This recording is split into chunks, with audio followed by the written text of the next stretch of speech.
ডিব্ৰুগড়ত প্ৰশান্ত ফুকনে কৈছে আপোনাৰ প্ৰাৰম্ভিক কি হাতত তথ্য কি আছে আমাৰ এতিয়া প্ৰথম ৰাউণ্ড হৈ যোৱাৰ পাছত আমি দেখিছোঁ প্ৰায় আমি 700 ভোটৰ অধিক ভোটত আমাৰ ইয়াত লিড লৈ আছে আমাৰ সৰ্বানন্দ সোণোৱাল ডাঙৰীয়াই আৰু আমাৰ যিটো আমাৰ পোষ্টেল বেলট দেখিলোঁ পোষ্টেল বেলটতো আমাৰ প্ৰায় সমানে দুটা ভাগত ভাগ হৈছে সমানে ভাগ হৈছে প্ৰায় অলমোষ্ট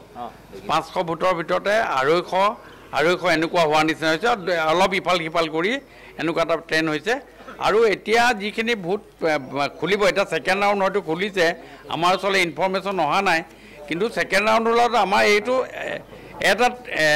ট্ৰেণ্ড এটা থাকিবই মানে লিডিঙৰ ট্ৰেণ্ড সেকেন্ড ৰাউণ্ডতো প্ৰায় আমি 700 ভোটত আমাৰ লিড ল'ম বুলি ভাবিছোঁ কাৰণ যিহেতু আমাৰ 19টা ৰাউণ্ড আছে 19টা ৰাউণ্ডৰ ভিতৰত আমি থাৰ্ড ৰাউণ্ডৰ পৰা